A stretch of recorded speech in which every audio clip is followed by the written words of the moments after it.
Thank you, Chris. That was a great talk. So I'm going to introduce our keynote speaker, who is Joe Rao. He's known to most of you, I'm sure. Before I introduce him, I just want to say it was a pleasure being back here 100 years. I plan on coming back in the next 100 years, and I want you all to make it special, make this place grow, and make it even better on the 200th.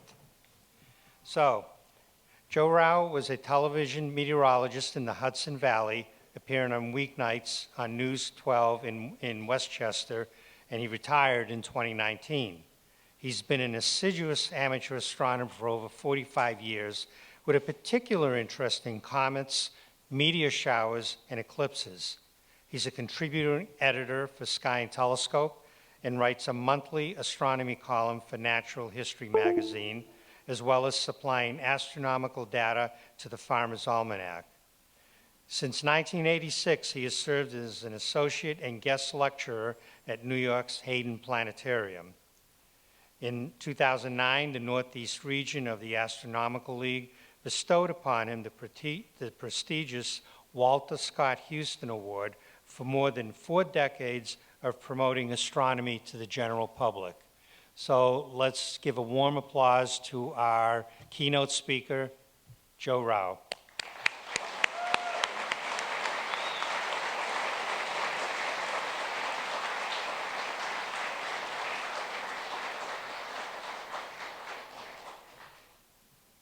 This would help. This little clicker would help, wouldn't it? Thank you, Mario. As you are already aware, Mario Mata likes to delve into hyperbole, a little bit of exaggeration. But gee, it was nice sitting there listening to all of that. I guess a vital portion of the human existence is when man is visited by misfortune.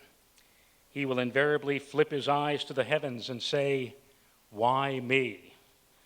Why, with the countless numbers of people in this world, am I asked to carry a cross?" And yet, if I'm to be honest with you and with myself tonight, I have to ask the same question: when good fortune comes my way, why me?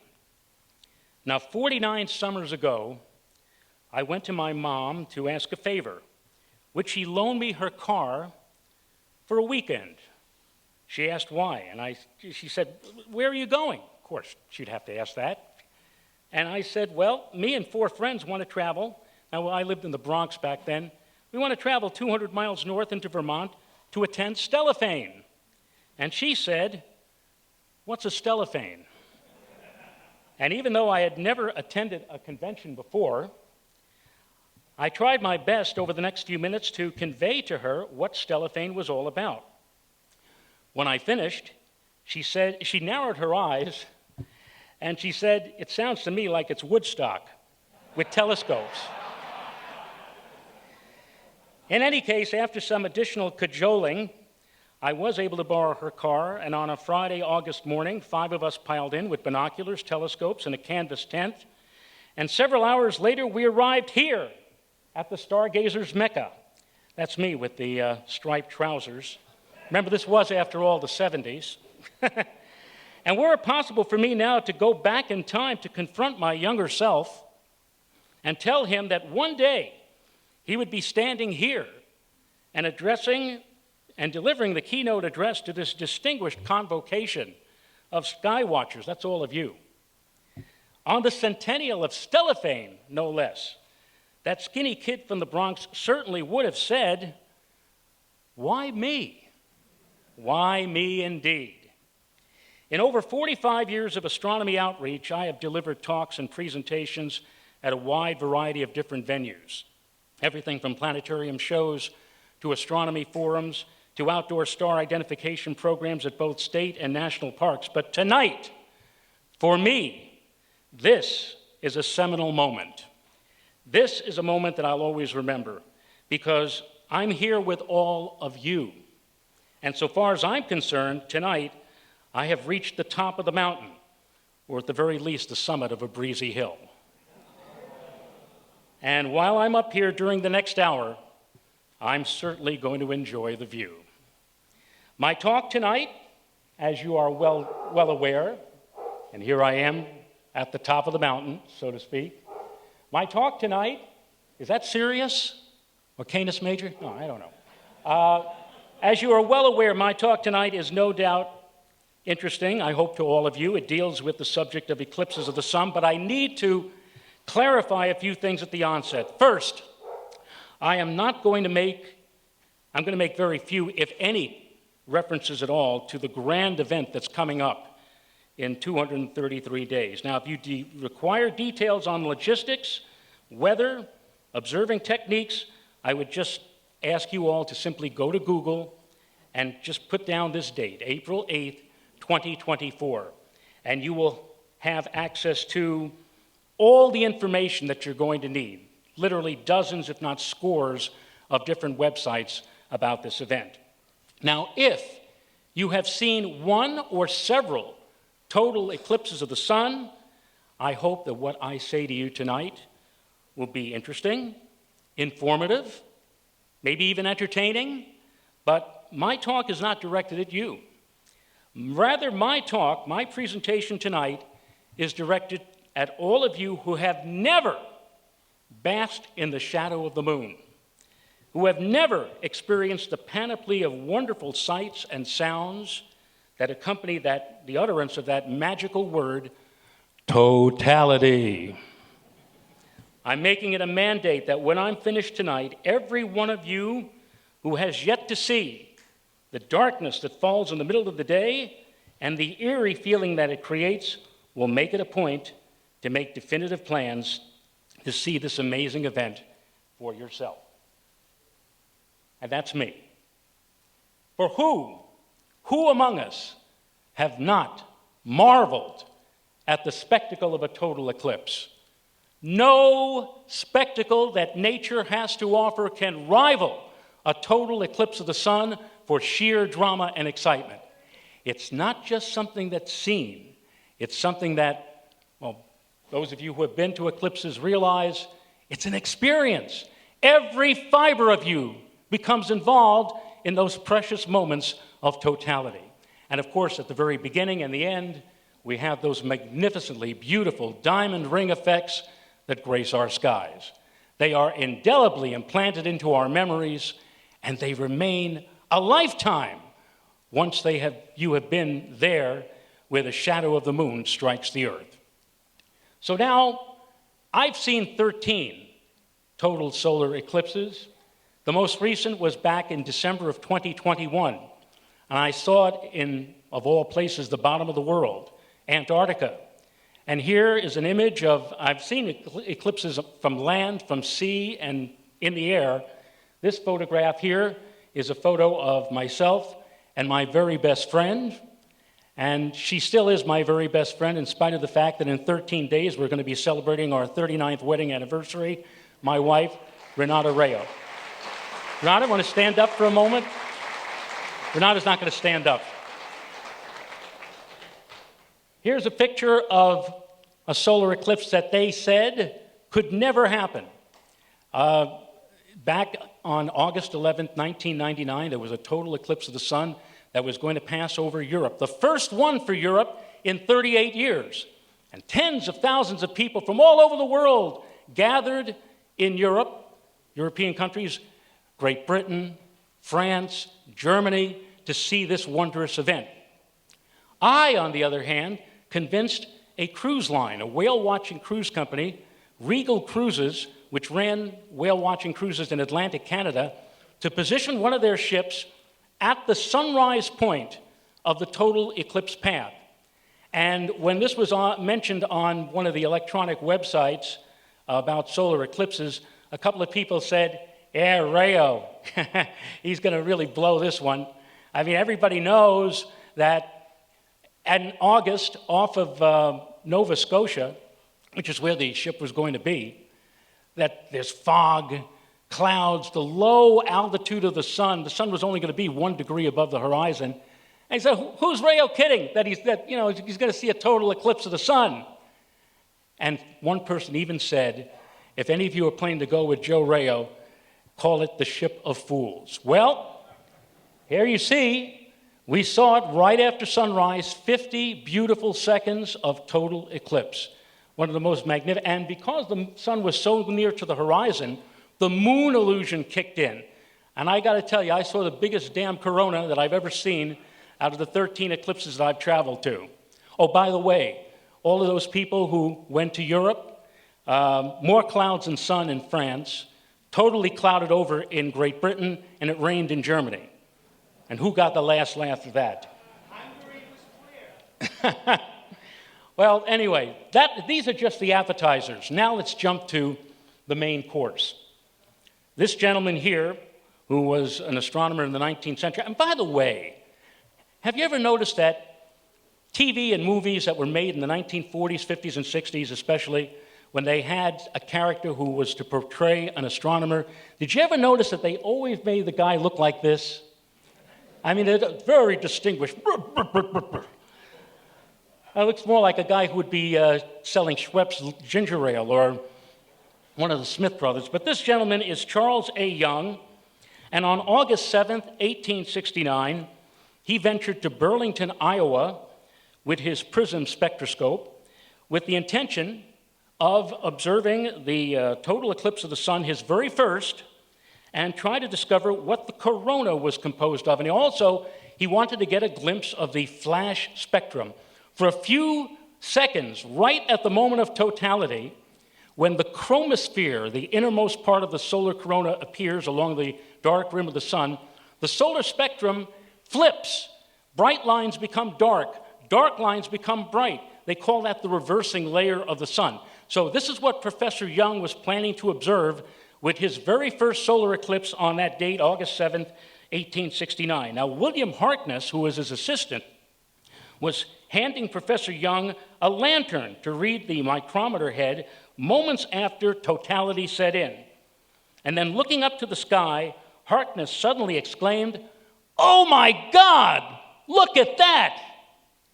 And he said, "I looked over my shoulder for just an instant and beheld the most beautiful and impressive spectacle upon which my eyes ever rested." There you go. It could not have been more than 5 seconds, but the effect was so overwhelming as to drive all certain recollections of what I had just seen. He added, "I cannot describe the sensation of surprise and mortification and personal imbecility and wasted opportunity that overwhelmed me when the sunlight flashed out." Well, all I could say is, or all I can assume, is that Professor Young became so emotionally overwrought that it may have produced a sort of paralysis. I could visualize the old man just simply staring, absolutely transfixed. And down the drain went many weeks of preparation and dry runs. Well, he wasn't the first, and he certainly was not the last for that to happen, seeing his very first total solar eclipse. I mean, it can affect a lot of people. It can affect this kid who was not quite 7 years old. I was growing up in the Bronx at the time, and on July 20th, 1963, a Saturday morning, my grandfather called me into the kitchen and said, "Joey, this afternoon we're going to have something special. We're going to see an eclipse of the sun." And I said, "Well, what's an eclipse, Grandpa?" And it was at that moment that I had my very first lesson in celestial mechanics. He took the salt and pepper shaker off the shelf. He made a fist, and he said, "My fist is the sun, the salt shaker is the moon, and the pepper shaker is the earth. And later today, all three are going to line up, and the moon is going to pass in front of the sun, and we're going to see an eclipse of the sun." And sure enough, that afternoon, an eclipse was, and it was a big news. In 1963, this was a big, big story. And in fact, you could see here kids getting ready, getting their boxes out and their needles. They're going to make pinhole projector cameras to observe the eclipse in advance. And I got to tell you something. It was a kinder and gentler era. Those of you who remember the early 1960s, heck of a lot different then as opposed to the world we live in today. The kids especially, like myself, we got very excited about this event coming up. And you see people looking with their dark black and white negatives up at the sky and up to the sun. excited. That's how the kids were back then. In 2017, I remember watching on television a reporter interviewing kids like this in our era. And they said, "What'd you think about the eclipse?" And they said, "It was all right." Back then, the kids probably were saying, "Oh, I loved it.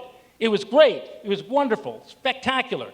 And indeed, that's how it was. People were getting real excited to see. Now, in New York, on that day, it was cloudy for much of the afternoon. But just as we were reaching the peak of the eclipse, which was about 90% from New York, the clouds parted, and we had a chance to see through the clouds this spectacular view, a crescent sun in the sky. And I'm standing there with my grandfather watching this beautiful event. And of course, the lighting became more subdued because so much of the sun was covered. And it was an amazing sight, an amazing view. And I never forgot it.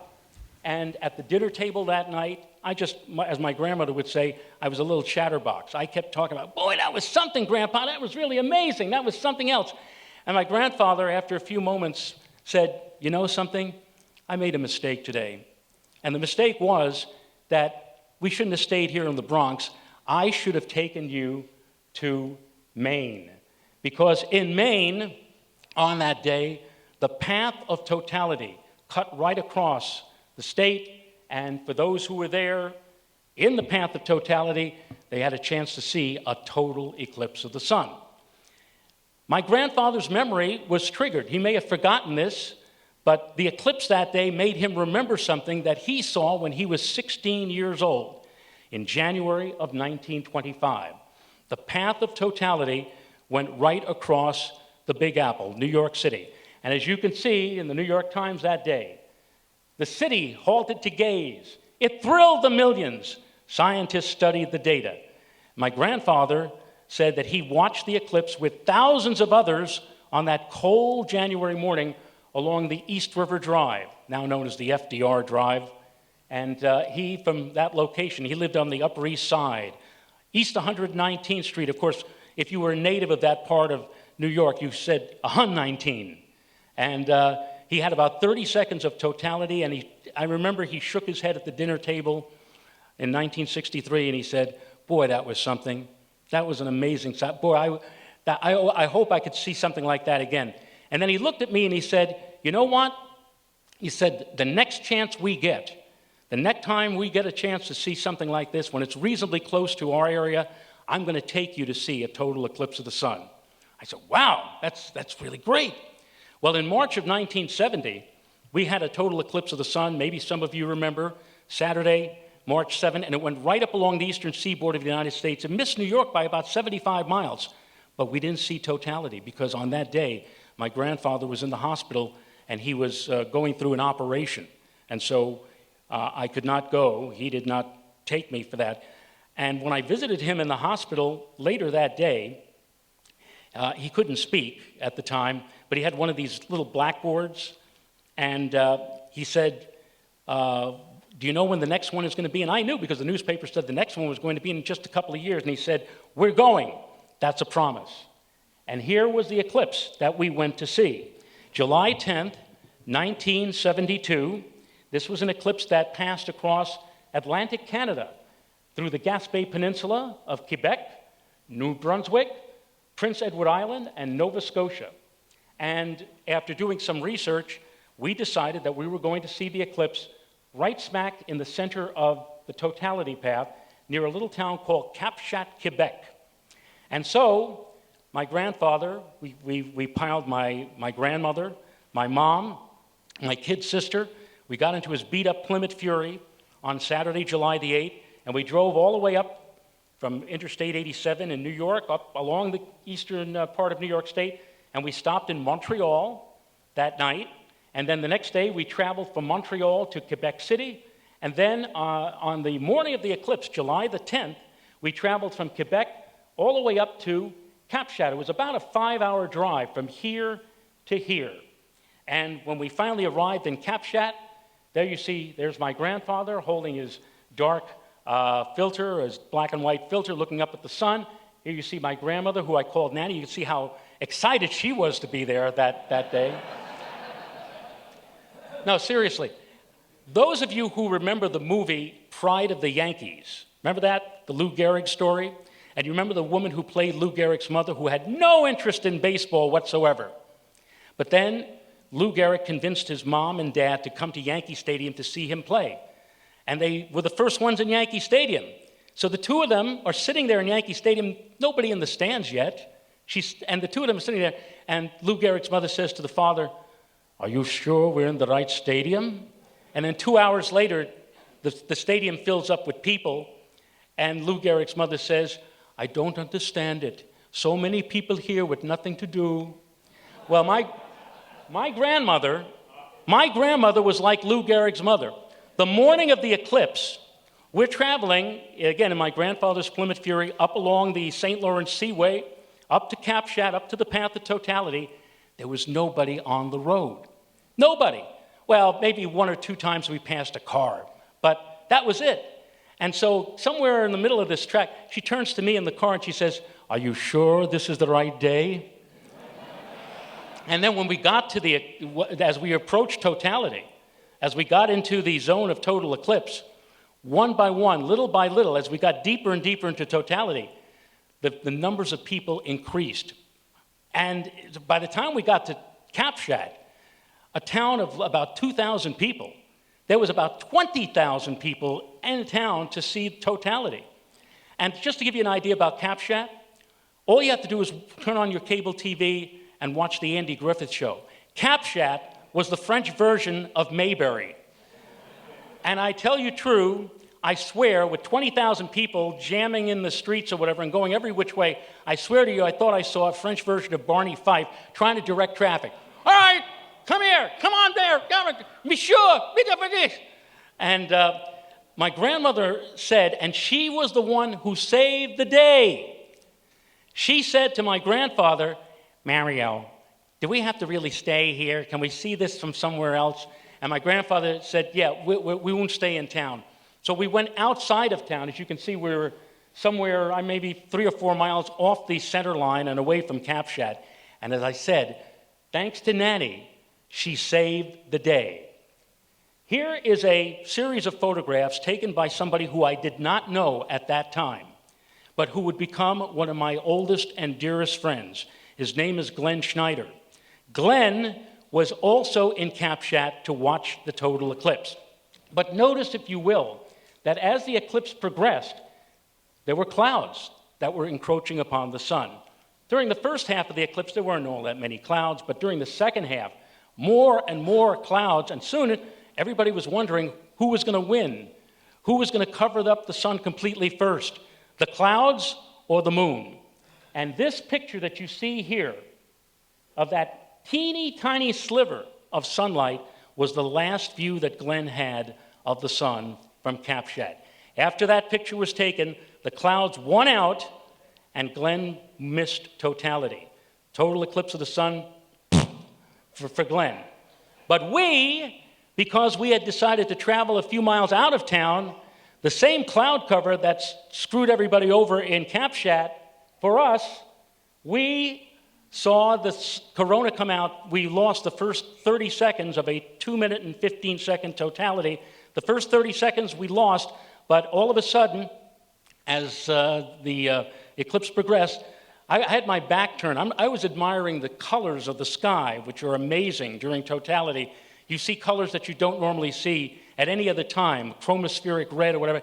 And I'm back to the clouds. I said, well, at least I can say that I saw this. This is very beautiful. Somebody yelled out, "There it is, there it is!" And I turned around and everybody yelled, "There it is, there's the corona!" And all through the entire totality, we're screaming, we're yelling, we're jumping up and down.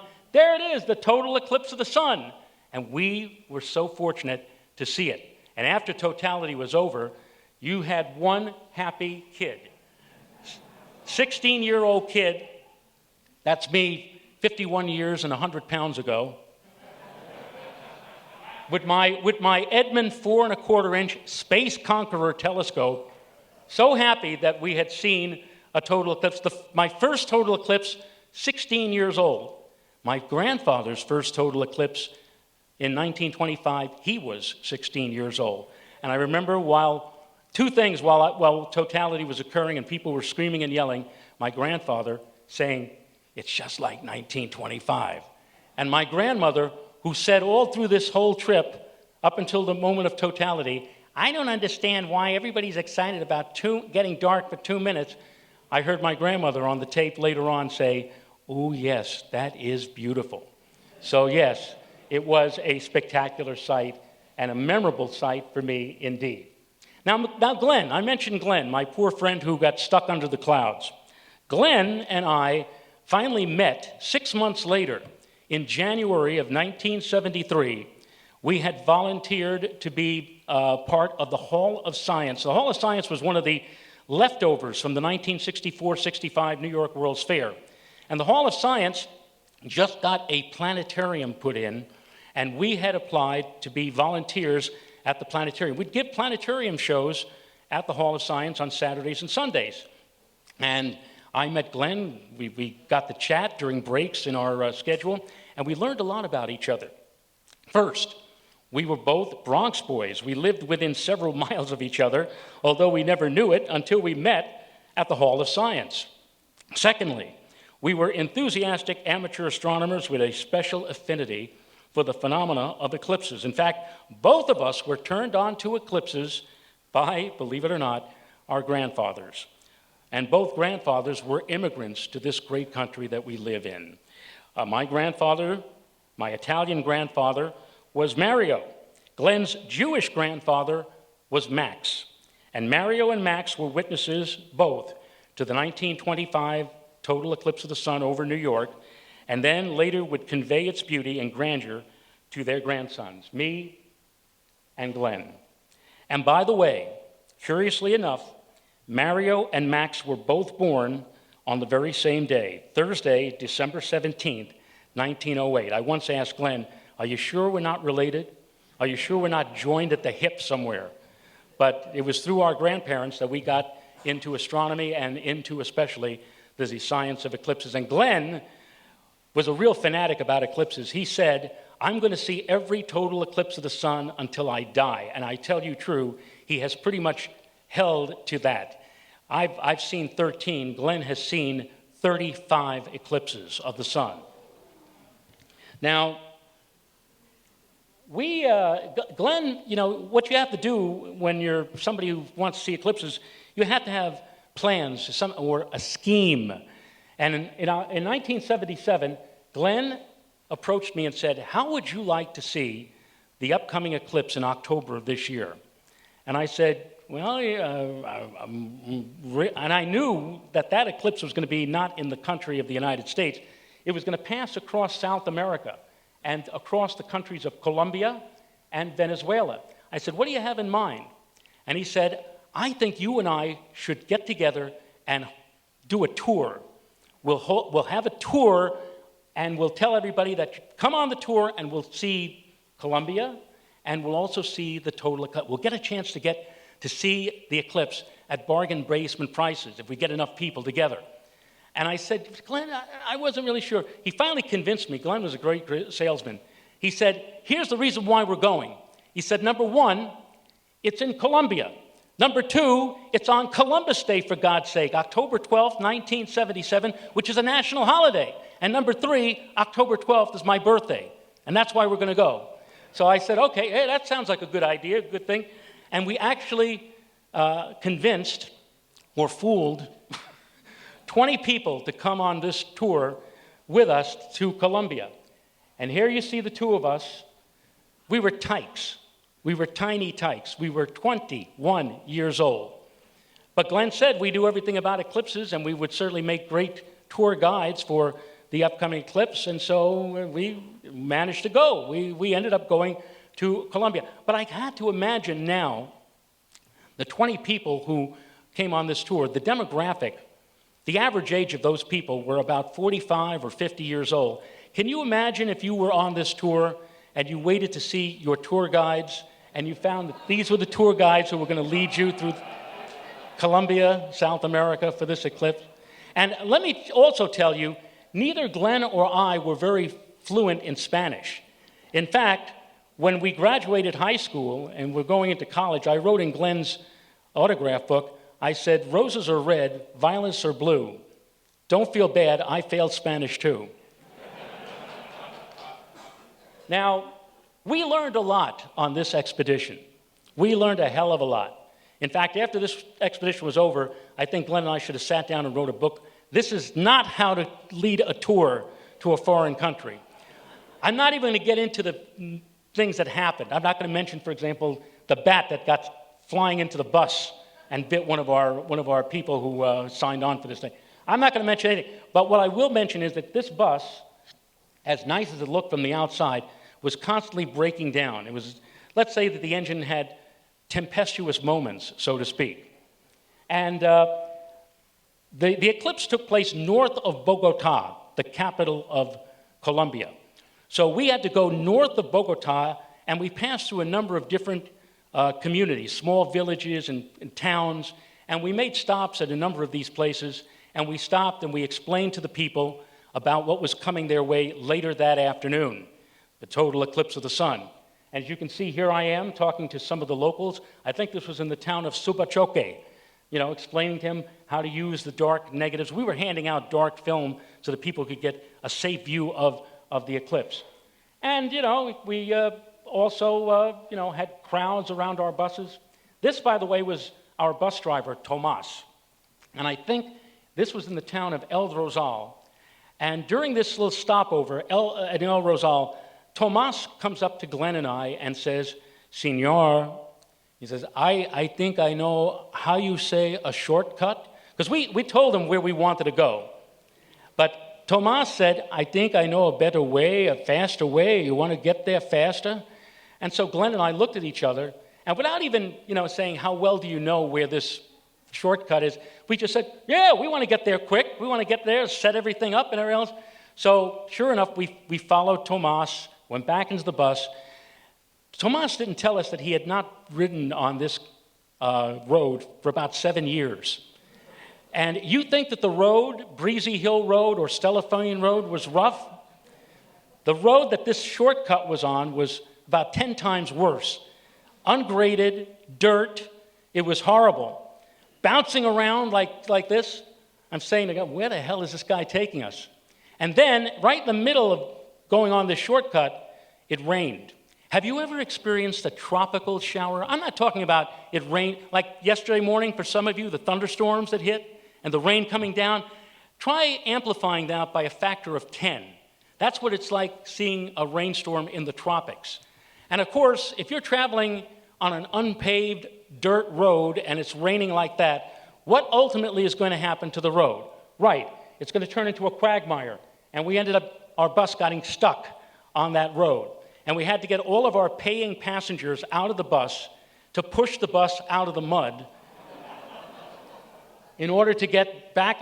And obviously we couldn't continue the way we were going, so Tomas had to take time turning the bus around, and we headed back to El Rosal, where we had just been, and one of the local merchants was kind enough to allow us into his shop, and we were able to clean up. Everybody was able to get the mud off or whatever like that. But now, time was a-wasting. The eclipse was going to begin less than an hour from now, and what are we going to do? So we got back on the road, the paved road that we originally were going to be on to get to the eclipse pad, and we stopped, pulled over, and we got out and we started getting ready for the eclipse. However, again, it rained very hard, and in the wake of the rainstorm, it was very cloudy. This is a view of one patch of blue sky as the eclipse had begun. This is Alden Wells. And Alden Wells, a gentleman from one of our people who signed on to our group from Scituate, Massachusetts. This afternoon, would you believe that as I was coming in here to get the talk ready tonight, he said, "Are you Joe Rao?" And I said, "Yeah." I didn't know who it was. He said, "I don't think you remember me. I'm Alden Wells." Are you here, Alden? If you are, stand up. Where are you? There he is. I haven't seen Alden in 47 years until today. There he is, pointing to the one patch of blue as the eclipse was getting underway in Colombia. But believe it or not, Right after that, the skies started to rapidly clear. And I want to tell you, it got better and better with each passing minute. And soon, within a half an hour, we had like 70% clear sky. Here's a picture of Glenn projecting a view of the sun, showing a sunspot. And about 10 minutes before totality, Glenn comes up to me and he says, the eclipse is in the bag. We got it. We got it. After all the things we went through, we're going to see this eclipse.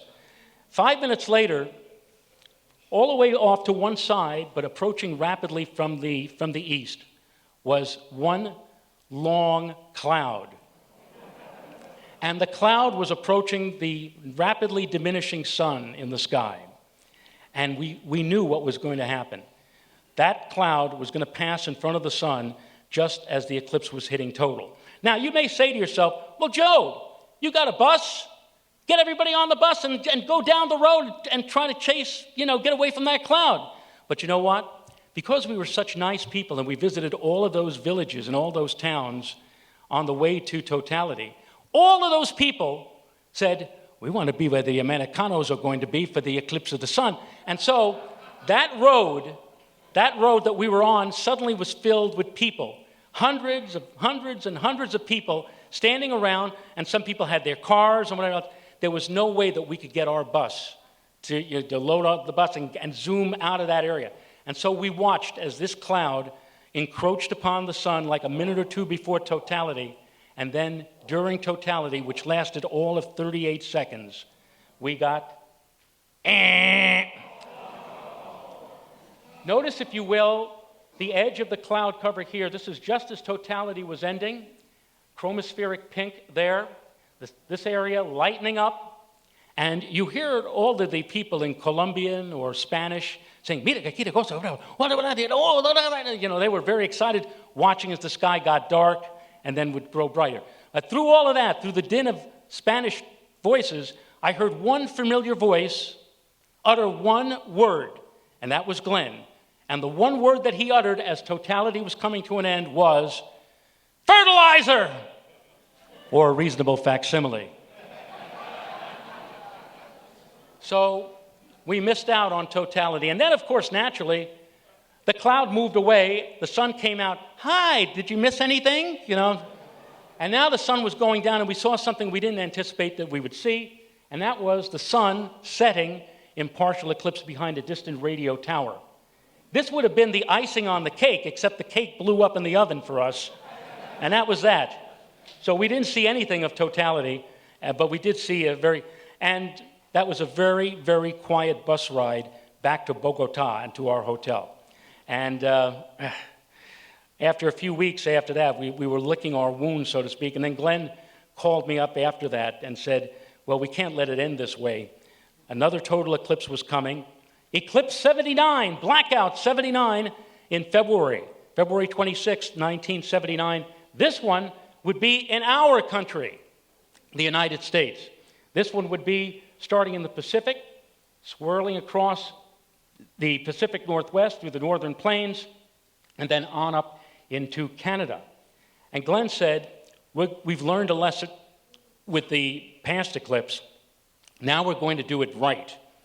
And one of the things that we did with this eclipse was we looked into the weather prospects to make sure that we chose the best area for totality. For that, I looked at the weather, being a meteorologist, and we checked out all of the climate information, and I determined, that the Pacific Northwest would be too cloudy. We wouldn't be very good to try to see the eclipse from Washington and Oregon. On the other hand, we could go up into Canada, Winnipeg and beyond, but it was frigidly cold. So we chose the compromise, and we decided to be in Montana. We chose this town right here, almost on the center line, Lewistown, Montana. And so what we did was we made up a press release. And on the press release, we said, Lewistown, Montana, eclipse capital of the world. And we mailed it out to all of the newspapers and news media in Montana. And it made the front page of the Lewistown News Argus. And in fact, the editor, Dave Byerly, called me up. And he said, before I print this, I just want to make sure this isn't a joke, is it? I said, no, you're going to have a total eclipse of the sun next year on February 26th.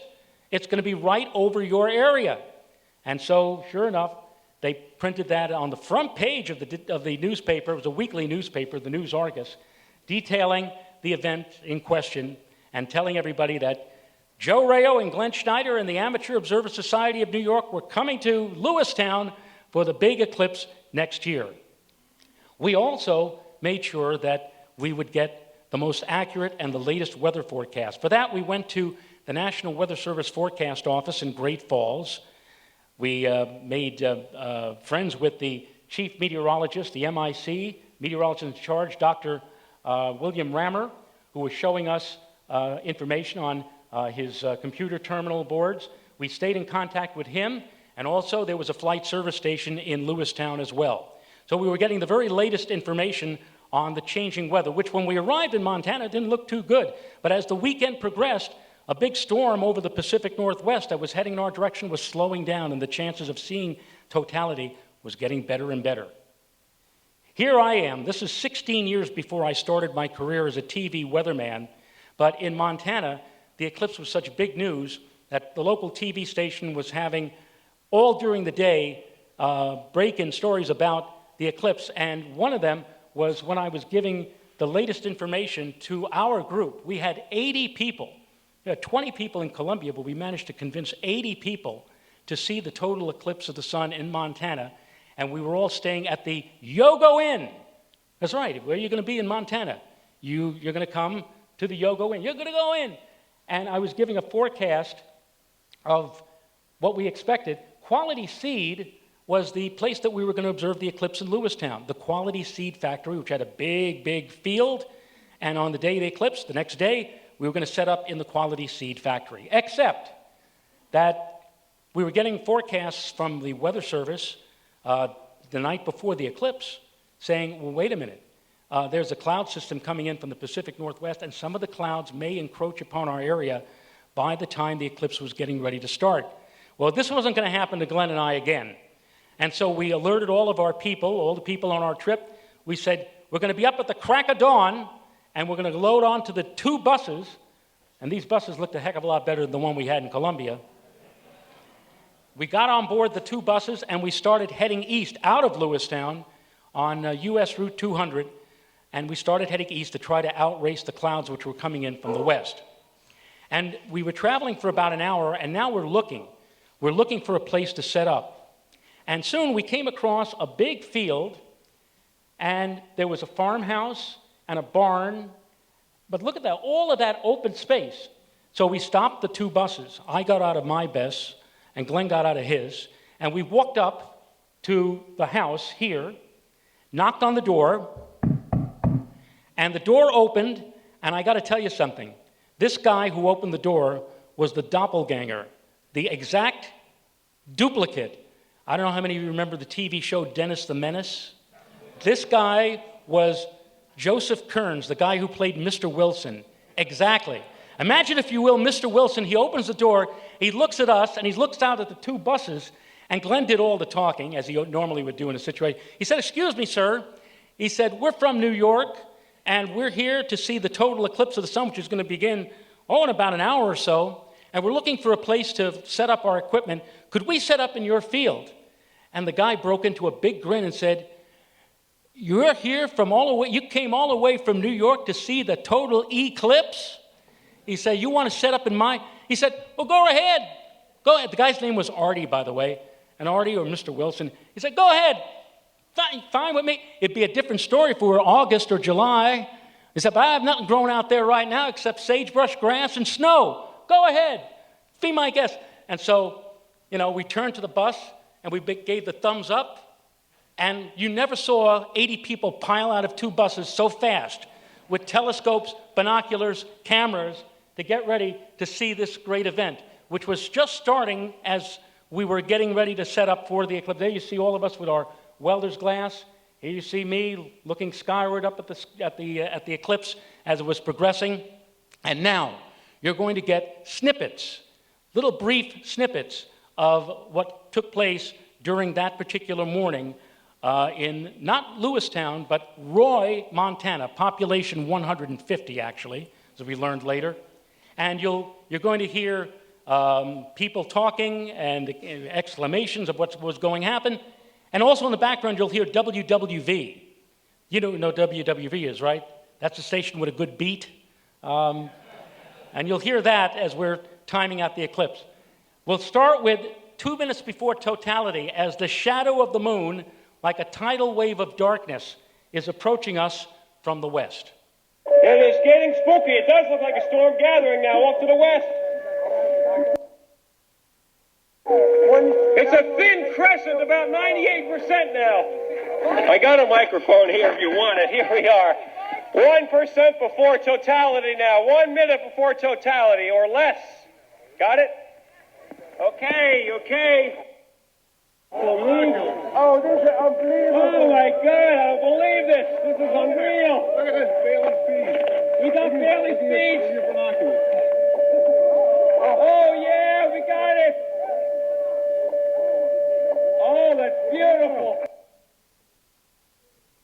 Look at the glow in the sky.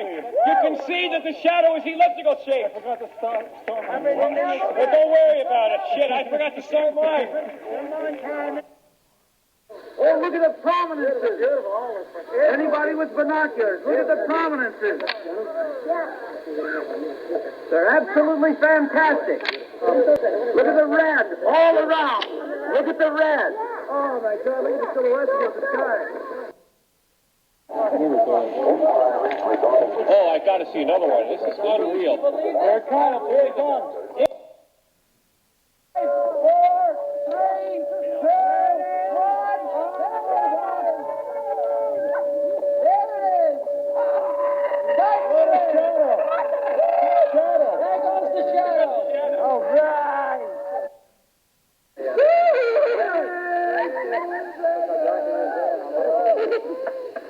3 cheers for the eclipse. And of course, after totality was over, everybody hugging, everybody kissing each other. And these two guys, Tom Carey on the left and George Lamague on the right, from out of nowhere, they picked me up and carried me around. And, here he is, the weather guy who saved the day. And like one guy yelled, he says, turn him around like the Stanley Cup. And that night, Glenn and I, at our celebratory dinner, and later on, Glenn said, we undid what happened to us in Colombia. We really did come through with this event. One person who was not part of our group, and we mentioned him earlier, sadly he passed away in February, was, I guess you can call him Canada's astronomer, Terry Dickinson. I did not know Terry until he became the editor of a short-lived magazine called Star and Sky. And I wrote for that magazine. I got to know Terry through the magazine. Terry, and especially if you're from Canada, know his forte, his specialty was astrophotography. And Terry was planning to see and photograph his very first total eclipse, not from where we were in Montana, but from his home in Gimli, Manitoba, Canada. And so he saw totality, and he expected to photograph the eclipse, except as totality hit, he later wrote, I was totally unprepared for the awesomely beautiful and overwhelming power of a total eclipse. I was overwhelmed, incapable of performing even the most rudimentary tasks. I realized immediately that I would never be able to photograph this event. It was commanding me to use every second of viewing time to let my eyes soak up the image. I wrenched the camera off my telescope, quickly slipped into an eyepiece into the focuser, and gazed on what was the most stunningly beautiful and awesomely beautiful astronomical image that I have ever seen. It is for this reason that I tell first-timers not to bother to try photographing their first total eclipse. Rather, you should just let it sweep over you, spend those precious few moments drinking it all in with your eyes, binoculars, or a telescope. Glenn, in fact, told me at his very first eclipse in 1970, he had a pair of binoculars hanging around his neck, but he was so overwhelmed by the sight that during the 2.5 minutes of totality, He never used them, believe it or not. My next eclipse would not be until 11 years later, July of 1990. And all I was doing was just simply opening up that month's issue of Sky and Telescope magazine. This, by the way, is my favorite eclipse story. In July of 1990, July 21st, 1990, there was going to be a total eclipse of the sun. It was going to start over Helsinki, Finland, and then go straight up across northern Siberia, and then curve down across the Aleutian Islands of Alaska and end in the middle of the Pacific Ocean. One weather expert writing in Sky and Telescope said, this eclipse is going to be elusive, with fog and low clouds being major obstacles to ground-based viewing. The best bet would be to observe the eclipse from an aircraft. And with this article, there was a map. And the map basically was to indicate this.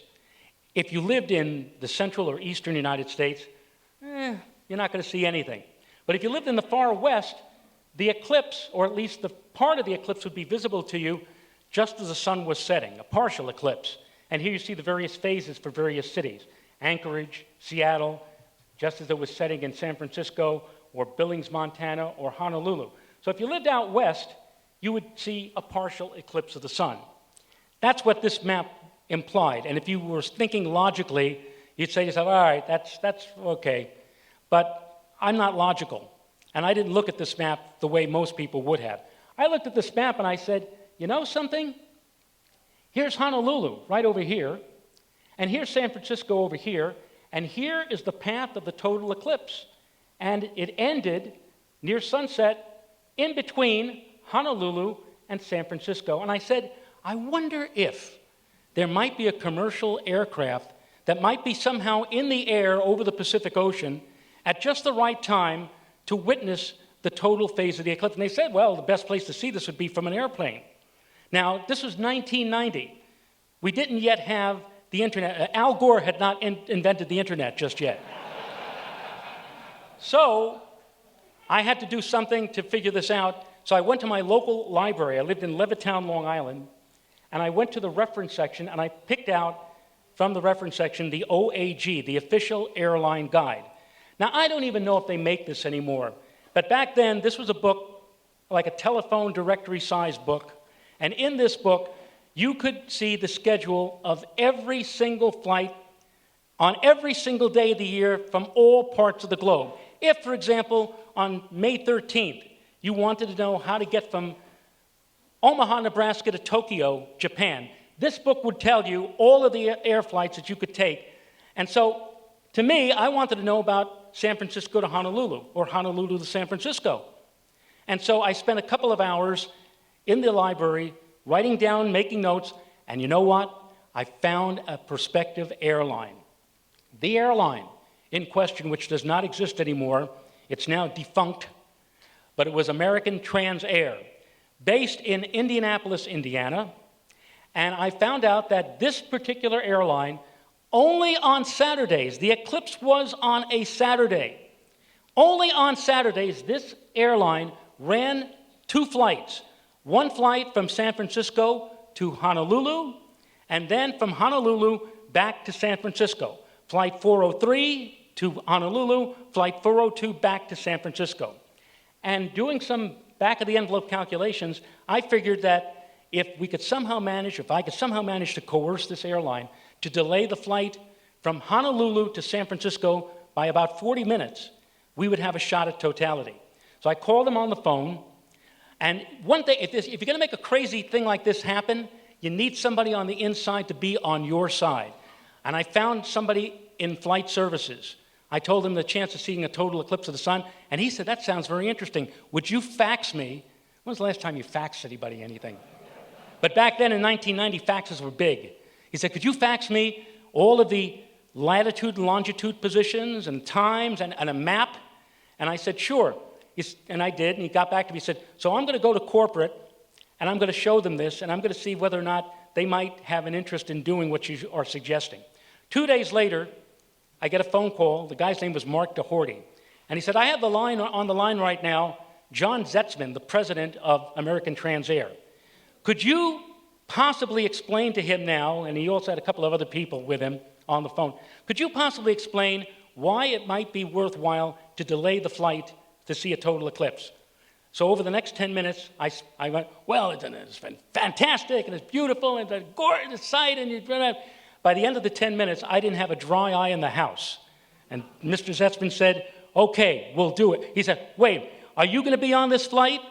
And I said, yeah. I said, in fact, I think I can even persuade a few other people to be on this flight with me. He said, good, we're doing it. We're going to go and do this flight just as you want for that day, for the day of the eclipse. What we did was, we being my wife, we also had a friend of mine, Craig Small, and another friend of mine, Sam Storch. What we did was, on a Friday night, we went to JFK Airport, and we flew from JFK to San Francisco, got off the plane in San Francisco, got rooms at the airport in San Francisco, went to bed that night, got up first thing in the morning on Saturday, went over to the American Transair gate, got on board flight 403 to Honolulu. We went from San Francisco to Honolulu. We landed in Honolulu. We got off in Honolulu, and we spent the next hour walking around the airport, maybe sending out postcards or doing something around. Got back on the plane. I told my wife later, I said, when we were in Honolulu, for all of 1 hour, I said, now don't ever say that I never take you anywhere. Got back on the plane to go on flight 402 back to San Francisco, where we intended to see the total eclipse of the sun, somewhere between San Francisco and Honolulu. Here we are. You're intrepid. By the way, 11,000 miles in 43 hours to see 73 seconds of total eclipse. Does that make any sense? If you're an eclipse chaser, it makes all the sense in the world. So here we are. On the right, you see Craig Small. Craig, stand up. Craig, are you there? There he is. Now, see the flag? See, there it is, in the corner there. He brought it for everybody to see. Craig has been to something like 30-some-odd eclipses. This is his lucky charm. Every eclipse that he has gone to, he's had clear weather. He has seen totality. He has never been clouded out, and he's had the flag as his lucky charm. There's the flag. When this is all over tonight, maybe you want to go up to the flag, those of you who plan to be in the totality path next April, and maybe just touch the flag for good luck. You can't have the flag. I said to Craig, Craig, if anybody offers you like $100,000 for the flag, would you pay? No. The flag stays with Craig. Here's my friend Sam Storch, a very assiduous amateur astronomer. Sam was the best man at my wedding. And here again is Renata, my wife. And by the way, you can't tell here, but my wife was 6 months pregnant when this picture was taken. And again, you can't tell that my son was going to be born a few months later. My son is here. Joseph, there he is. Stand up.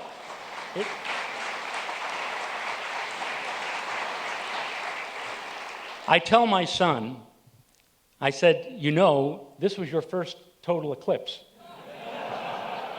and he would say to me, Dad, I don't remember seeing the eclipse.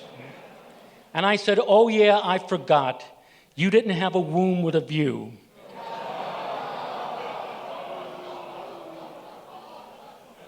So, terrible, isn't it? So here you go, flight 402. We were supposed to leave at 3:20, but instead we were going to have the flight pushed to 4:01.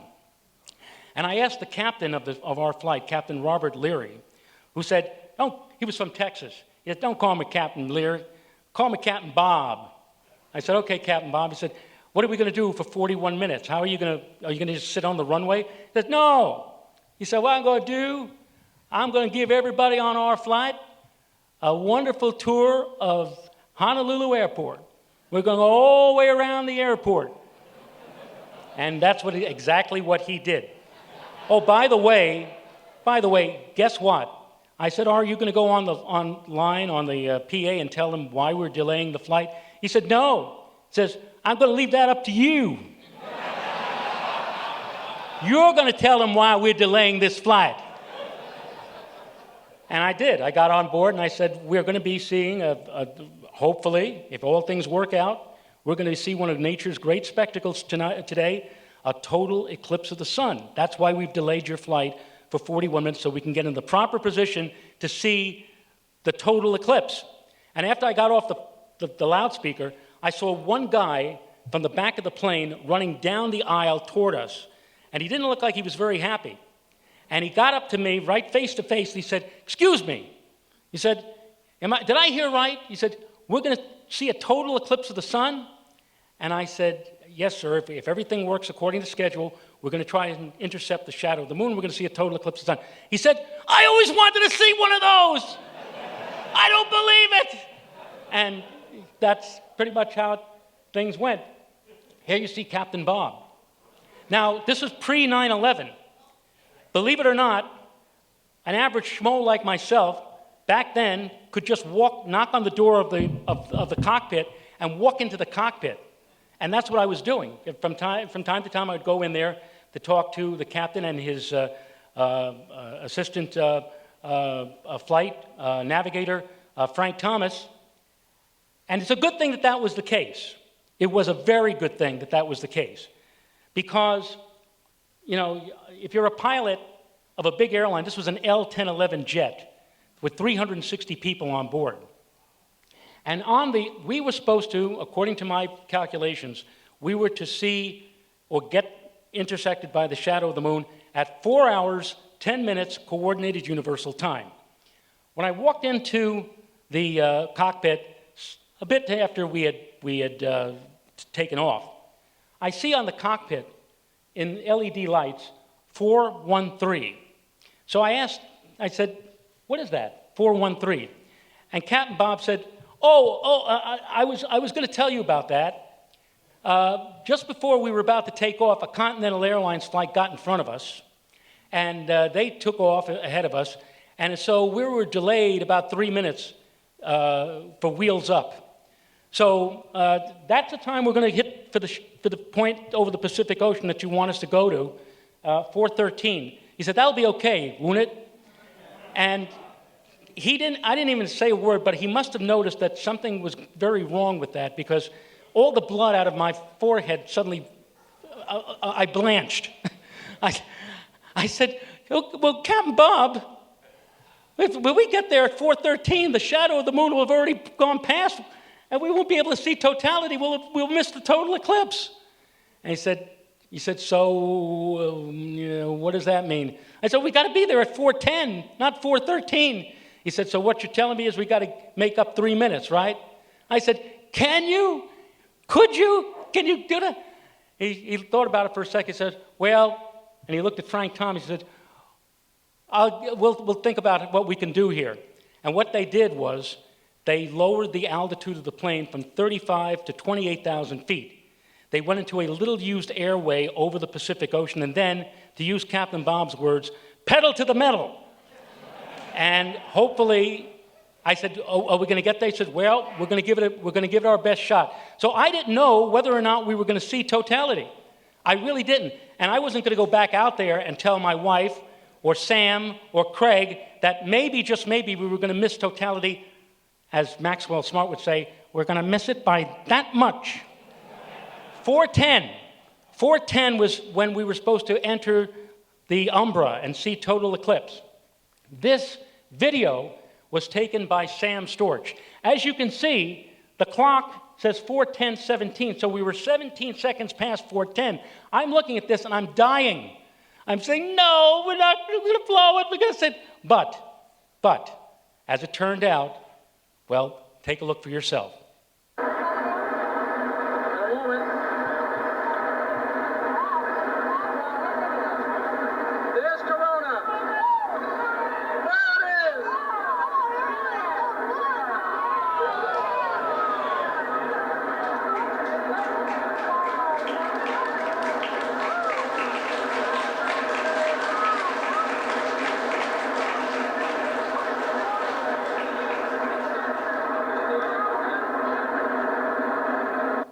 Caramba, it worked.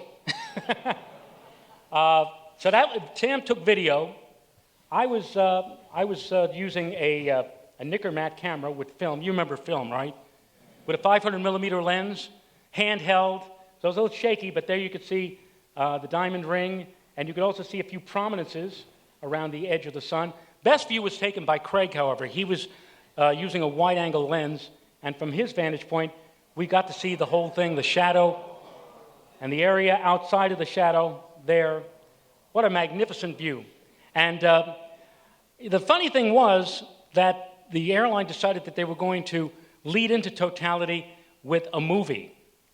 And that movie was, well, first of all, here's the flight crew, here's Captain Bob, here's Frank Thomas and the flight crew, and they were holding Craig's flag, celebratory. As you can see, we want to be with that flag, right? Craig, where are you planning to be in April? Because if we know where you're going to be with the flag, we'll all go there for the eclipse. They decided that they were going to lead into the total eclipse with a movie, an Oscar-winning movie, Driving Miss Daisy, which ended 5 minutes before total eclipse. And in an interview with the New York Times later, Sam Storch told the reporter for the New York Times, he said, "I didn't watch the movie, so I don't know where they were driving her, but I'm just happy she got there before totality."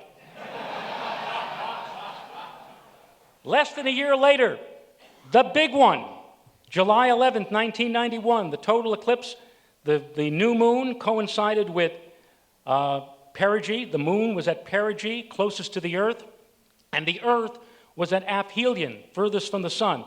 So we had a large moon, a small sun, and a long eclipse, the longest, in fact, for the next 150 years. Totality would last in this zone right here in western Mexico or near the Baja Peninsula, almost 7 minutes, a few seconds shy of 7 minutes. By the way, right now as I speak to you, there's a Category 4 hurricane, Hillary, hitting that area of Mexico, which on Sunday will hit Los Angeles and San Diego. Anyway, that's where maximum eclipse would be, but I wasn't there. I was all the way over here in this part of the eclipse zone over Hawaii. And I was there because I was hired by a cruise line, American Hawaii Cruises, who sponsored a Hawaiian eclipse cruise. And we would have the ship, the SS Independence, positioned properly. That's what they said in the ad. Joe Rao, meteorologist, to position the SS Independence to provide the greatest possibility of seeing the spectacle.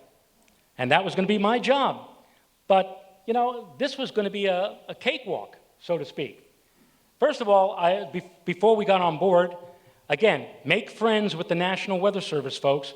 Here is the MIC, the meteorologist in charge at the National Weather Service in Honolulu, Hans Rosenthal. And there's Hans and me and Renata, and there's Dave Baker, the forecaster in charge, or at least he was in charge for the eclipse. And so they would provide us with all the information. I was constantly in contact with them prior to the eclipse. This eclipse was, in many ways, a cakewalk, or so it seemed. During July, they have the trade winds blowing from the east-northeast. They interact with the high mountain peaks on the Big Island. This is where totality was going to be, on the Big Island of Hawaii. So as those trade winds interacted with the tall mountains, they are forced upward, upslope, and they create cloud cover, and eventually they create rain and showers. It's something called orographic lifting. But then as the air continues to flow over the mountains and comes downslope, the air is warmed and dried by compression, the clouds disappear, the rain disappears. This is the rain shadow. So everybody on the western part of the island, the Big Island, would see sunshine. And since the trade winds blow in Hawaii on the Big Island 95% of the time in July, that was the estimate. 95% chance of clear weather in Hawaii for the total solar eclipse. But a couple of problems came into play. First problem was more geophysical than meteorological.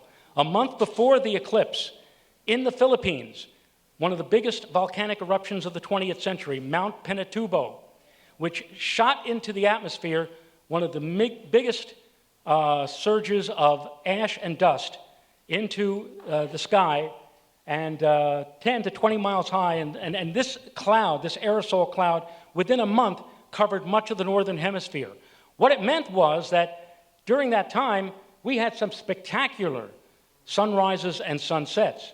But we were in Hawaii because we figured we were going to get beautiful tropical blue skies, and we didn't. What we ended up with was hazy, steely blue skies. That was due again to the aerosol cloud, kind of like what we were suffering from the Canadian forest fires the last couple of months. So we didn't have that beautiful transparent blue sky. It was kind of like off blue. But that was relatively minor compared to the other problem. The other problem was we had a TUT. We had a tropical upper tropospheric trough. The acronym was TUT, T-U-T-T. A TUT was a weather phenomenon that normally occurs in the winter or early spring. And I asked Hans about this, and he said, you know, I've been forecasting the weather in Hawaii for like 30 years. I don't even remember a TUT ever occurring in July. But we had one this July on the day of the eclipse. The long-range forecasts, or the short-term forecasts, had this weather disturbance sitting right over the Big Island on the morning of the total eclipse of the sun, which meant clouds, which meant scattered showers. And on the morning of the eclipse, with only a few hours to go to totality, I'm there on the bridge of the Independence, standing there under cloud-filled skies, and there was drizzle falling. And I'm sitting there and I'm saying, what am I going to do? Where am I going to put this ship? There seemingly was no way to get around this disturbance, and I didn't really know what to do. Years later, people asked me, were you frightened about this? The possibility that here 1,000 people on this cruise ship were relying on you to position them in the proper place to see this 4-minute total solar eclipse. And I said to them, frightened? You're listening to a man who has laughed in the face of death, sneered at doom, chuckled at catastrophe. I was petrified. But a few hours before totality, I called Hans at the Weather Service, and he and his chief forecaster said, on the satellite pictures, we're beginning to see a hole develop in the clouds, about 30 miles to your south and west. That hole is seemingly getting bigger with each passing run. So I would suggest you head in that direction. It might be your salvation. And you ever travel in a tunnel, and you see way off in the distance the opening to the tunnel? As you get closer, the opening gets bigger and bigger. I told Captain Ha, who was on our ship, he was the master of the Independence, they said we should go 30 miles southwest of where we are right now. The captain said, port to stern, turn the ship 90 degrees, and then at full bore, 26 knots, we headed in the direction, and lo and behold, way off in the horizon, I saw a hole in the clouds, which got bigger and bigger with each passing minute. And finally, at sunrise, we found ourselves surrounded by cloud cover, and we happened to be in a hole in the clouds. Here you see me and my sister with the big hair, and we're looking at another ship. Our ship sold out so quickly and had such a long waiting list, Hawaii Cruises said, well, we ought to get another ship involved. So they got the sister ship, the Constitution, involved, and so the sister ship was going to be involved with the total eclipse as well. When I heard that, I asked the people at Hawaii Cruises, I said, that's great.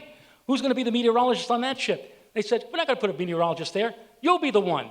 He said, you'll tell the other ship where to come.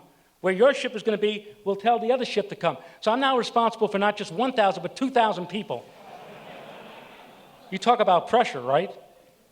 Incidentally, if you're an I Love Lucy fan, you may remember one of the episodes where the Ricardos were going to Europe on a ship, and Lucy missed the boat, and they had to drop Lucy on the ship from a helicopter. You remember that episode? That ship was this ship, the Constitution. Back in 1956, they were owned by a completely different company, and the I Love Lucy people worked out a deal with the American shipping lines, and they got like free publicity for their cruise ship, the Constitution. And I remember my sister, knowing this, was looking at the ship during the eclipse with binoculars. I said, what are you looking at the ship for? She said, I just want to see if I could see Fred and Ethel. But our ship, There, we're looking out at totality, or waiting for the total eclipse. Totality came, and there it is. This picture was taken by Renata, and you could see it was a bit hazy, but there's the corona, bit of high cloud cover, and there at the bottom, looking in the direction of the big island of Hawaii, was the schmutz that pretty much killed the view for all of those thousands and tens of thousands of people who expected a 95% chance of clear weather, but instead got wiped out because of that tut, tut, tut. Remember, all of you who have made plans for next year's eclipse, oh, I'm going to go to Texas. Texas has a best chance of seeing totality because the weather prospects are the best of anywhere in the United States. Let me just tell you one thing. Climate is what you get, but weather is what you get.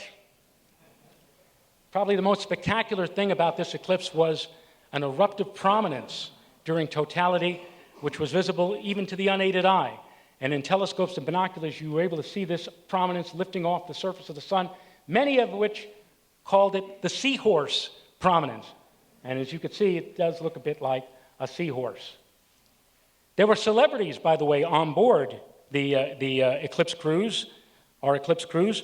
The gentleman you see on the left was, whoops, excuse me, sorry about that. The gentleman you see on the left here was Frederick Pohl.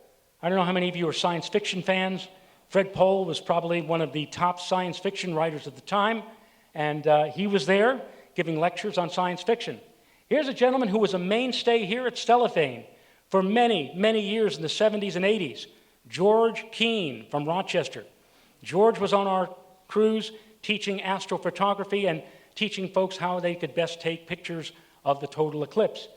George made his mark in 1979 when his photograph of the total eclipse of the sun made the cover of Life magazine's April 1979 cover.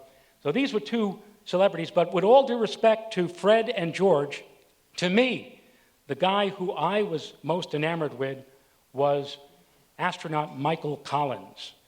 Michael Collins, who was the astronaut on the command module of Apollo 11, the first trip to the moon, the one that landed Armstrong and Aldrin on the surface of the moon.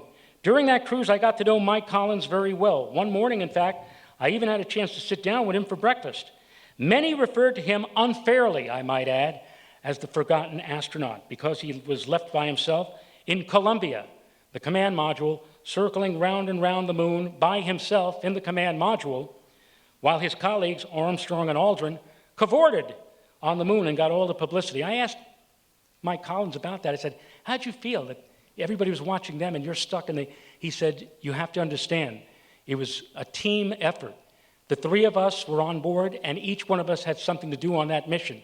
Without any of us, that never would have happened, that Apollo 11 mission. Each one of us played a major role in making Apollo 11 a success. After listening to that, to me, I was impressed about how gentle a man Mike Collins was. No envy, no jealousy, no great desire to be any greater than he was. And to me, he certainly was among the greatest. 7 years later, in 1998, February 26th, again, another February 26th eclipse. The first time around, I was in Montana with cold and snow.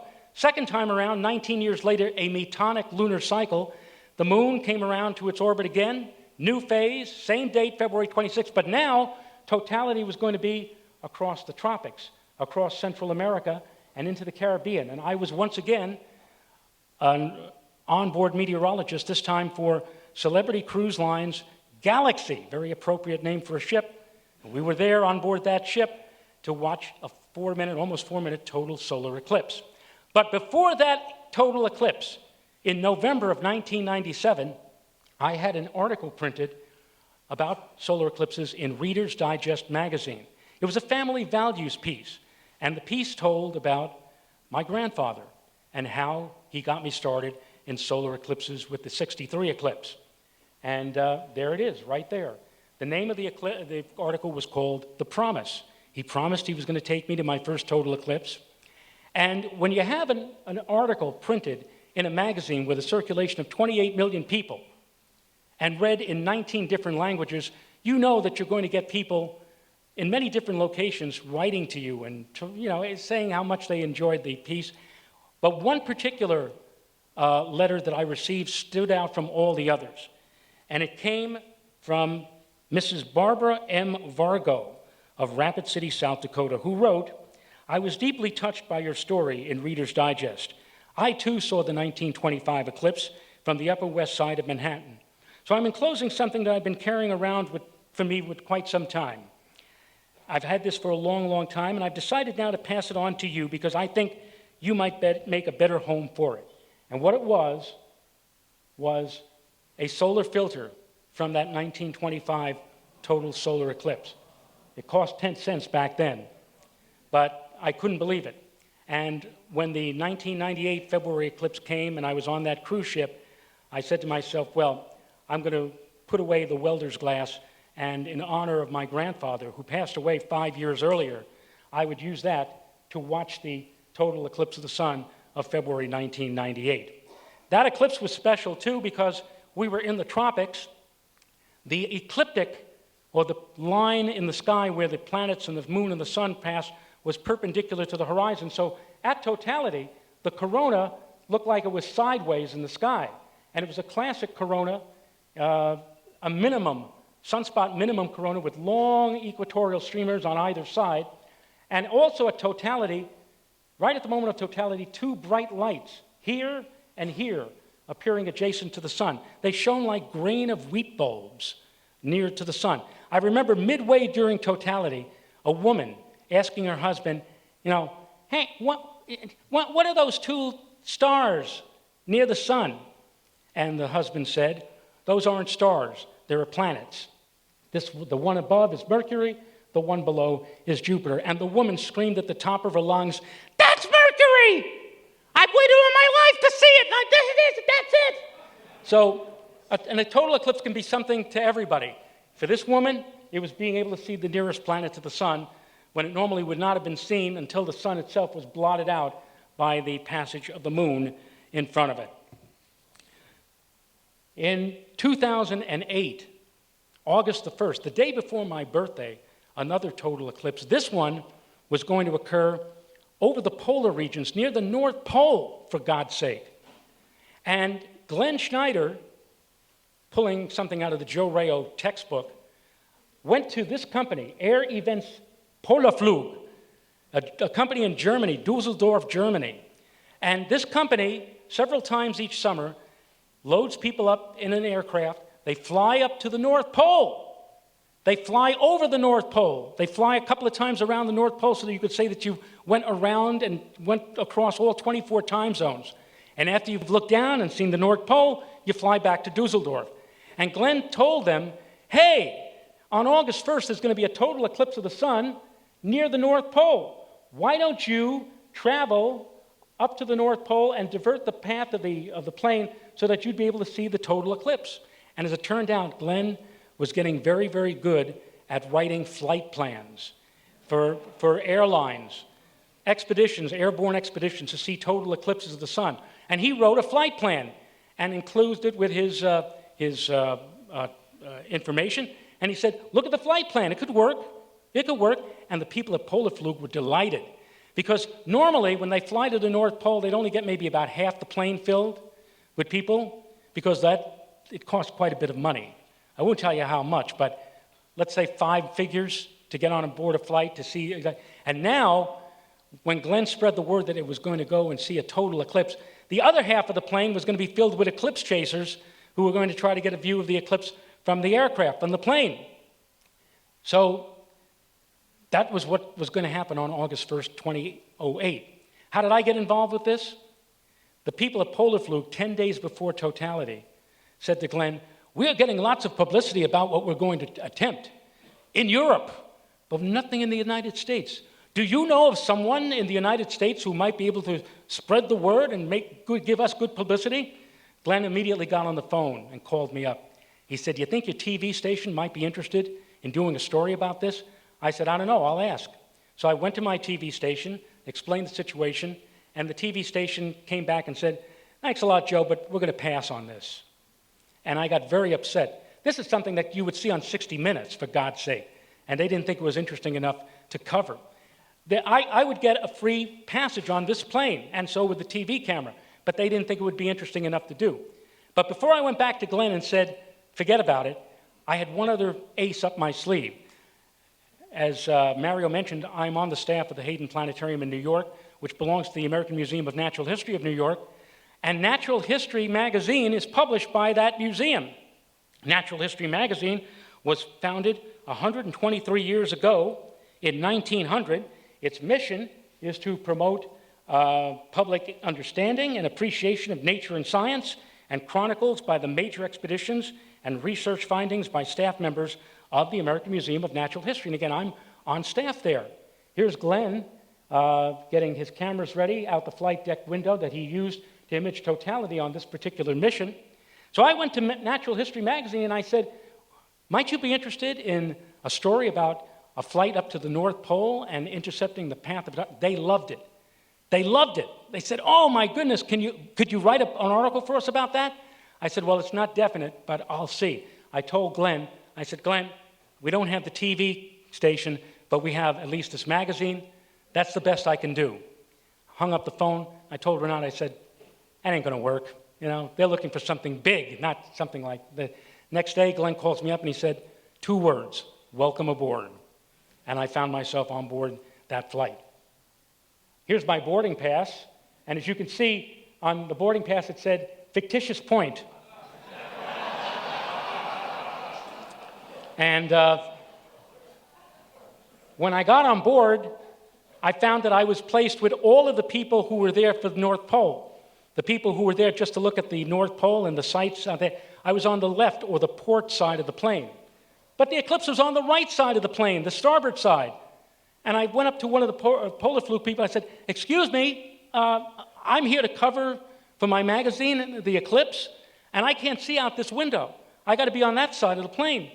And I said, oh, don't worry, Mr. Rao. Don't worry. We have a window for you. I said, where's the window? He said, follow me. You ever been on an airplane and you saw the emergency hatch? And you see that over there? That little circle, about the size of a 3-inch coaster? That was my window. That was going to be my window. And you say to yourself, how the heck can you see something out of that? You know? And even I had to take pictures for the magazine. How could you? Well, you know what? You can. I got perfect views of the eclipse and perfect pictures for my article. Wonderful. And after the eclipse was over and we landed back in Dusseldorf, we took the perfunctory picture, celebratory picture of in front of the jet aircraft. There you see, the same guy, the same kid who in Capshat in 1972, the big smile. See, same smile, a little older, but there he was, thumbs up. And 2 months after, my article was published in Natural History magazine. And a year later, after the article was long forgotten, I got an email from the AAS, the American Astronomical Society, and they said, congratulations. I said, for what? He said, your article won the award, Popular Science Award, Writing Award, from the Solar Physics Division of the American Astronomical Society. So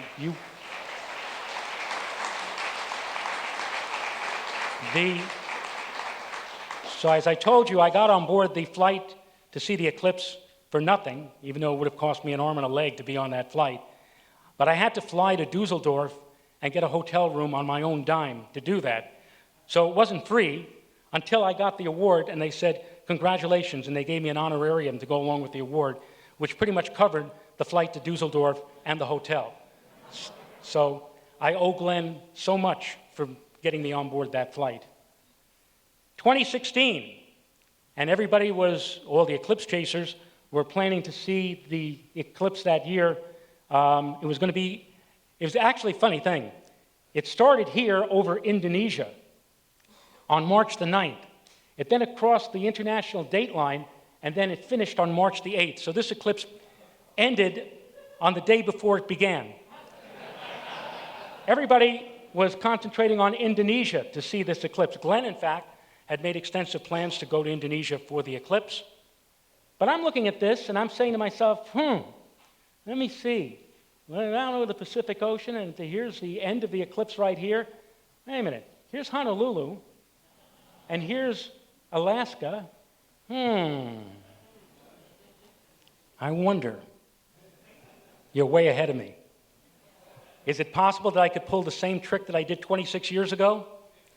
And this time I had the internet. So I didn't have to go to the airline guide. I had the answer within maybe a few minutes. From Expedia and .com and Travelocity, I found an airline where I possibly could see this totality. And that airline was Alaska Air. In this case, I would have had to convince them to delay the flight by 25 minutes. And I went, and once again, I found somebody who was on my side. And he said, this is great, fantastic. And in fact, the hierarchy said, this is also great. But you know what? One corporate suit said, wait a minute, we can't do this. We can't delay the flight. Why? We've already sold tickets from Anchorage, Alaska to Honolulu, Hawaii. We already sold tickets for that flight. It's bad business practice to sell tickets to a flight where we're promising people that we're going to leave at 1:30 and we're going to delay the flight by a half an hour. He said, we can't do that. And I kept hemming and hawing. The people at Alaska Airlines kept hammering away at this guy. Finally, the guy said, all right, here's the deal. Here's how we'll do this. He said, what you've got to do is you've got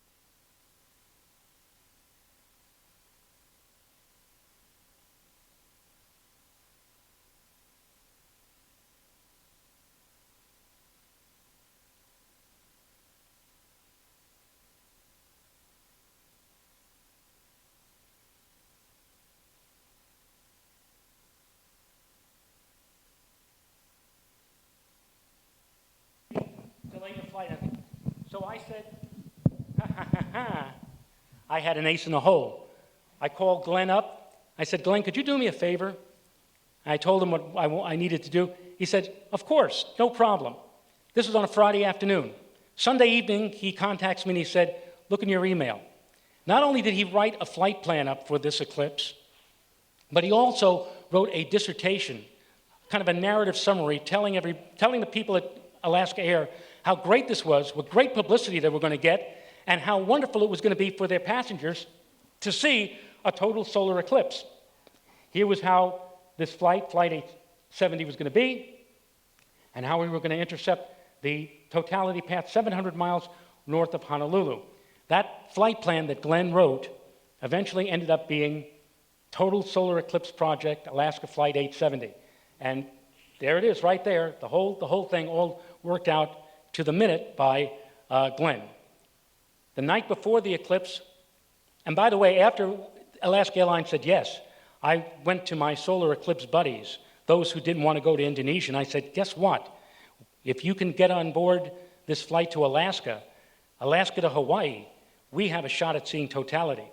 And there were about 5 or 6 of these guys. They said, great, we're going to go. Oh, P.S., their wives or significant others who never had any interest in this, when they got wind of the fact that this was going to end in Hawaii, they said, can we come too? Can we come along? And they did. So the night before, here is our captain, Captain Hal Anderson. And he brought maps, charts, he spread it out over the table in the restaurant, and he's telling all of us as we gather around, he said, all right, according to the flight plan, this is what we're going to do. We're going to go here, we'll go there, then we're going to turn like this, so we're going to get there, bum, bum, bum. I'm sitting down like saying, this is crazy. Is this actually happening? And Hal Anderson was an amateur astronomer. And when he found out that Alaska Airlines was planning to do this, he went to the chief pilot and he said, can I go on board? Can I get on and sit in the jump seat? And they said, well, if you're so interested, you'll be the guy who's going to pilot the craft. And he said, fantastic! This was a guy who wanted to be there and really, really worked hard to make it all possible. The day of the event, here we are gathered at the airport, and I'm giving Captain Anderson last-minute upper-level wind information for the flight. Oh, and by the way, my TV station, which saw no interest in covering my trip to the North Pole in 2008, when they got wind of this in 2016, they said, yeah, do it. We'll do a report on this, and we'll cover it, and we'll put it on the air. And this is what we put on the air at my TV station, of course, after the event was over. Now to a News 12 special report. Not many people get the chance to see a solar eclipse from the air, but our chief meteorologist convinced a major airline to alter the path of one of its regularly scheduled flights to give passengers and crew a chance to experience an incredible celestial sight. Here's Joe Rao's remarkable story, Into the Eclipse. Oh my God, look at it. Here comes the shadow. Look at that. It's like a tornado. Oh my God, here we go. Exclamations of wonder from a person witnessing a sight that few people in their lifetime ever get a chance to see. This is the shadow of the moon streaking silently over the Pacific Ocean at 7,000 miles per hour, about to rendezvous with a commercial jet aircraft just prior to the start of the most awe-inspiring sight the heavens can offer, a total eclipse of the sun. Totality! Totality! But it was the circumstances of how this flight came about that garnered national attention.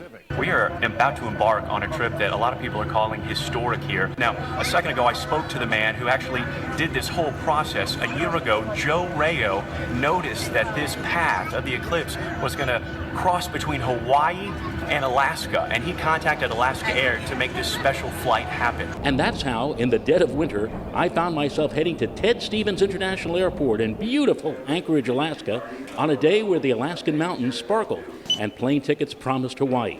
Waiting for me at the gate was Captain Hal Anderson of Alaska Airlines, who was going to pilot our journey into darkness. It's a rare privilege to see a total eclipse, particularly from 37,000 feet. I think Alaska Airlines should be congratulated because most other airlines just give you an in-flight movie. We're going to go one better than that, much better than that. We're going to give you a chance to see something you may never see again, a total solar eclipse. That's the promise I made to all the passengers as we boarded a packed 737 jet en route to Honolulu, where the in-flight entertainment began with a pair of Eclipse safety glasses.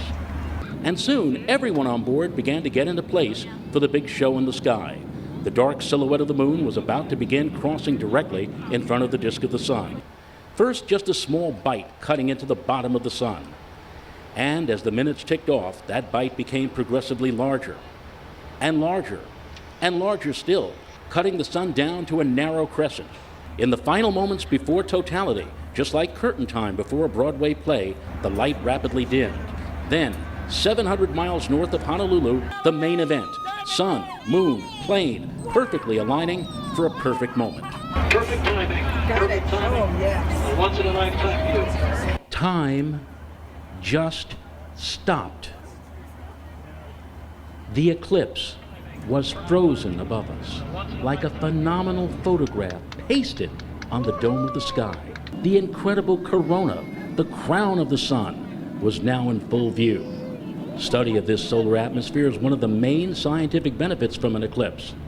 More is being learned about the corona all the time. Some believe it may have an effect on the Earth's weather. But time was not standing still. After just 113 seconds, the moon's movement brought forth a second sunrise, ending the late afternoon darkness that had stretched across the horizon. And the passengers were still in awe. Look at this sight. You could see that thing coming at you, both sides of it, like a blanket being thrown toward your face. I have never seen one before, and it was spectacular, especially when the moon was totally over the sun. Spectacular and eerie at the same time. Most on board soon came to realize that for them, such an amazing sight may never come again, proving that age-old saying is true. Why worry about your destination when the journey looks like this?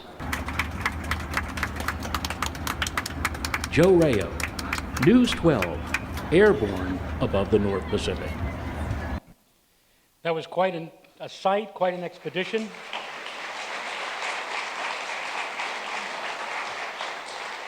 That piece you just saw got me an Emmy nomination. I didn't win the statue, but to me, just seeing the eclipse was my statue. And there's the flag again, folks.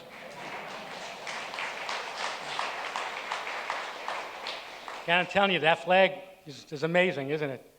And I thought after that I would be done with Alaska Airlines. They were so happy. But they were so happy that they got all this publicity that for the great eclipse of 2017, they called Glenn and I up and said, we plan to do a flight, a chartered flight for the news media. And we want to get on board and fly out to sea and capture the view of that eclipse.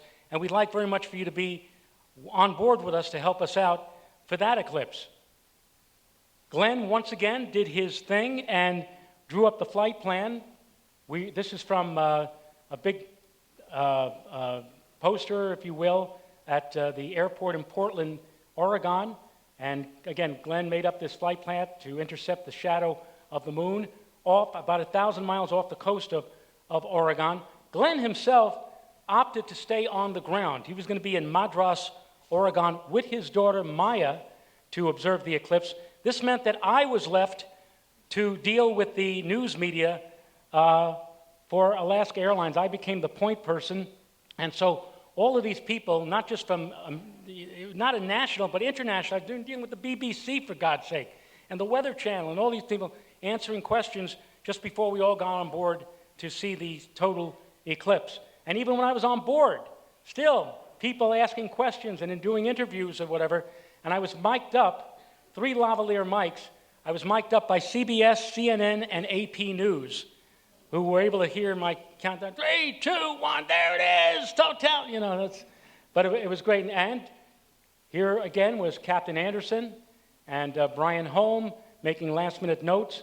How the hell do they fly these things with all of these buttons and switches and knobs and everything else? Incredible. Totality came, and I got a chance to look at it with my trusty 7x35 binoculars through a window a lot bigger than I had on board that polar fluke flight. Right there, there's the corona. And these two things are my wife's kitchen timers. This one went off for totality, and this one went off just as we were reaching the end of totality.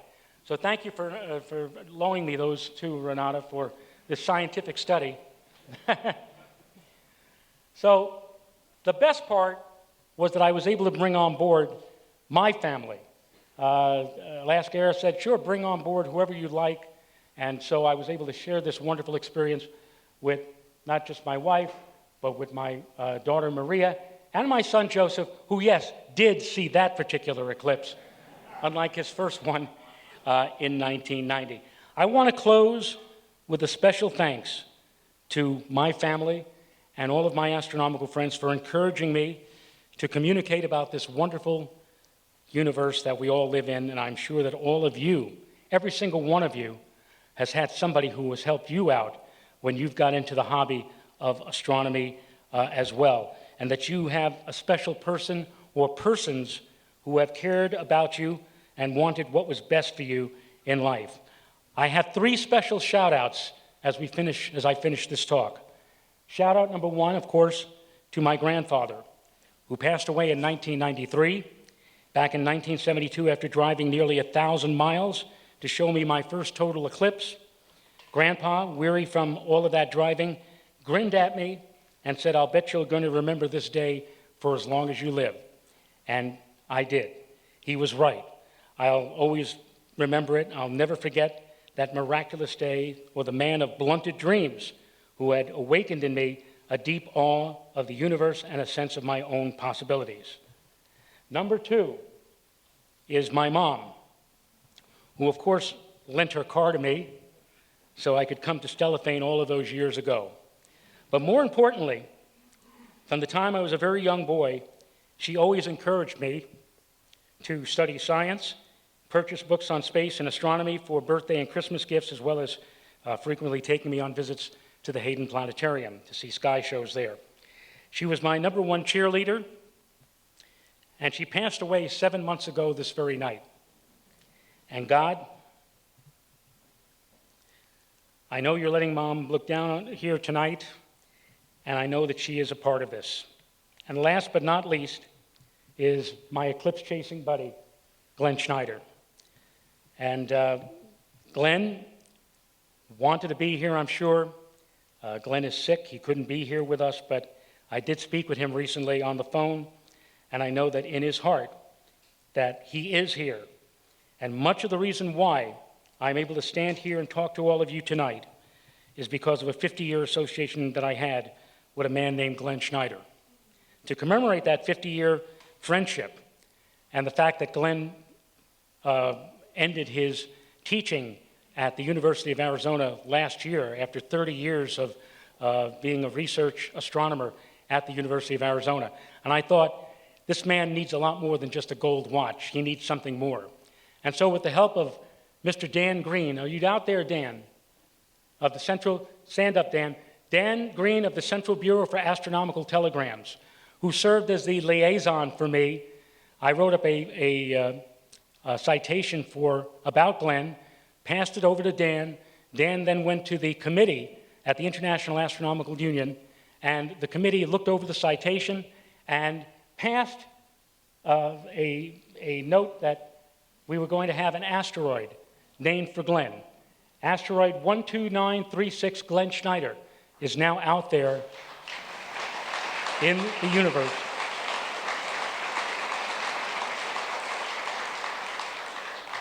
I thank Dan so much for helping me out with this and helping to make it happen. I don't know how many of you now, as I close, who never have seen a total eclipse of the sun. I said I had a mandate that I was going to get you to go and see that eclipse in April. But if I haven't convinced you yet, I'm going to leave it to Glenn, using comments that he gave to me in a letter in 1977. Here is the final words on this by Glenn. He wrote, "If you want to experience the ultimate in human emotion, curiosity, imagination, then see a total eclipse of the sun. Even if you are poor, starving, in hock, in trouble with the law, unbalanced, totally addicted, see it anyway. It's worth it." Thank you. Thank you so very, very much. Clear skies to you all.